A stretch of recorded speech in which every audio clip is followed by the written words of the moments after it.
Hello student, question number 2। बिंदुओं 4, -1 और -2, -3 को जोड़ने वाले रेखाखंड को समत्रिभाजित करने वाले बिंदुओं के निर्देशांक ज्ञात कीजिए। इस क्वेश्चन में एक नया वर्ड हम लोग देख रहे हैं, समत्रिभाजित। सम के मतलब होता है बराबर, त्रि का मतलब 3 और भाजित का मतलब होता है बांटना। तो 3 बराबर भाग में बांटना, 3 बराबर भाग में बांटना का मतलब है यहाँ पर कि कोई एक रेखाखंड है, मान लिया बिंदु ए और बिंदु बी। बिंदु बी हम लोग यहाँ कह देते हैं जिसका निर्देशांक है 4, -1 और बी को हम लोग कहते हैं -2, -3। तो ये एक रेखाखंड है। इस रेखाखंड को 3 बराबर भाग में बांटना है। जैसे कि हम लोग पॉइंट यहाँ एक डालते हैं, एक पॉइंट यहाँ डालते हैं, तो ये भाग, ये भाग, ये भाग, ये तीनों भाग अपने आपस में क्या है, बराबर है। क्वेश्चन कह रहा है कि समत्रिभाजित किया जाता है। तो इस बिंदु को हम लोग कह देते हैं कि सी बिंदु है और इस बिंदु को कह देते हैं कि डी बिंदु है। तो हम लोग यहाँ पर ये अनुपात जो बिंदु सी ए बी रेखाखंड को जब विभाजित करता है तो उसका अनुपात बनता है। उसी तरह से बिंदु डी द्वारा भी अगर ए बी को अगर विभाजित करता है तो उसका भी क्या एक अनुपात बनता है। तो बिंदु सी द्वारा ए बी को बांटने पर क्या अनुपात बनता है वो देखें हम लोग, कि जैसे कि ये पहला भाग, ये दूसरा और ये तीसरा भाग, पहला भाग, दूसरा भाग, तीसरा भाग। अगर बिंदु सी के बारे में बात कर रहे हैं तो यहाँ से यहाँ तक पहला और यहाँ से लेके यहाँ तक कितने भाग, 2 भाग। यानी बिंदु सी जो है 1:2 में बांटने का काम कर रहा है, 1:2। तो हम लोग यहाँ पर कह सकते हैं कि यहाँ पर जो है m बराबर 1 है और यहाँ पर n बराबर 2 है। किसके लिए? बिंदु C के लिए।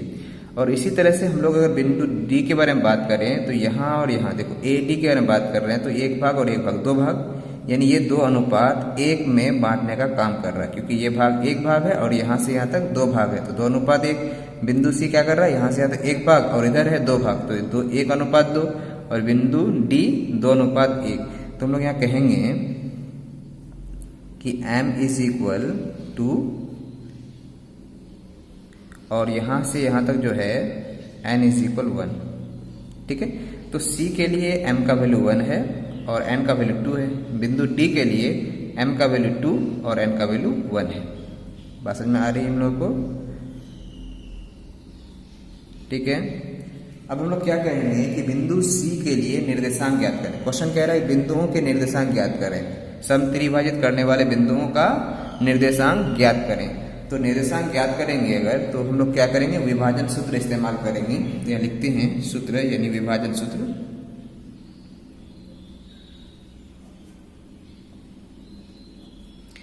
विभाजन सूत्र हम लोग पढ़े थे कल, mx + nx divided by m + n, my + ny divided by m + n।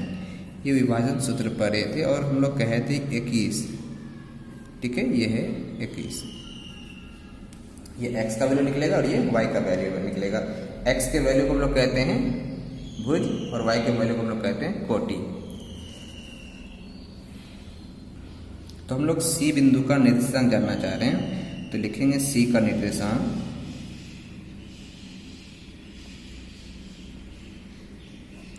C का निर्देशांक यानी x, y। ठीक है।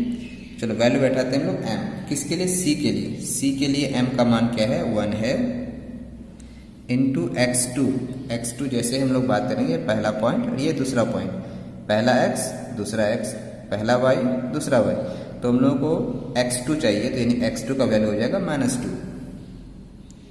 ब्रैकेट इस्तेमाल कर लेंगे, प्लस फिर n का वैल्यू क्या है, C के लिए 2 है और x1 का वैल्यू है हम लोग का 4 डिवाइडेड बाई m + 1। m का वैल्यू 1 और प्लस n का वैल्यू है 2। ठीक है, ये पूरा x का वैल्यू हो गया। फिर y के लिए आते हैं, m का वैल्यू हम लोग का है 1।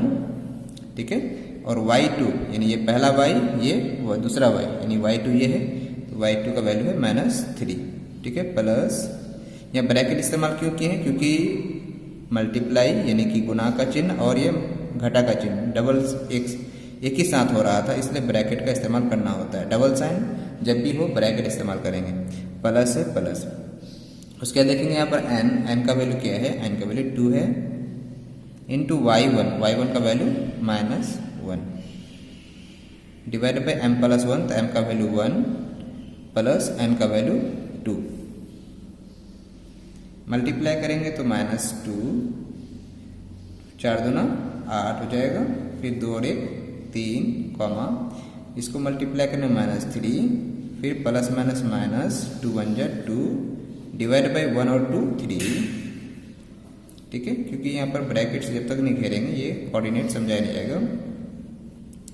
यहाँ पर हो जाएगा कितना 6, क्योंकि 8 से 2 माइनस होगा 3, कॉमा ये दोनों क्या होगा जुड़ जाएगा -5/3, ये हम लोग काट सकते हैं, कटे तो काट देना है, 3 2 जा 6 और ये होगा -5/3। तो बिंदु C का निर्देशांक निकाल चुके हैं, बिंदु C का निर्देशांक निकाल लिया हम लोग। अब बिंदु D का निकालना है, किसका निर्देशांक निकालना है, बिंदु D। लिखते हम लोग यहाँ पर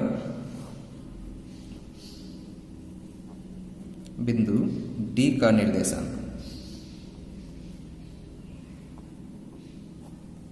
ठीक है। फार्मूला क्या है हम लोग का, बगल में फार्मूला लिखा हुआ है, तो फार्मूला हम लोग देखिए x1 x2 y1 y2। अब m का मान यहाँ पर लेंगे 2, n का मान लेंगे 1, क्योंकि बिंदु D की बात कर रहे हैं हम लोग, ठीक है। तो बिंदु D के लिए हम लोग क्या लिखेंगे, m का वैल्यू है 2 इंटू x2 का मतलब -2, फिर जाके फार्मूले का प्लस, और n का वैल्यू हम लोग को है 1 इंटू x1 का वैल्यू है 4, ठीक है, divided by m plus 1, m का मान 2 प्लस n का मान 1। अब हमारे यहाँ कॉमा होगा, क्या होगा कॉमा, फिर हम लोग लिखेंगे m का वैल्यू 2 इंटू y2 का वैल्यू कितना है, y2 का वैल्यू है -3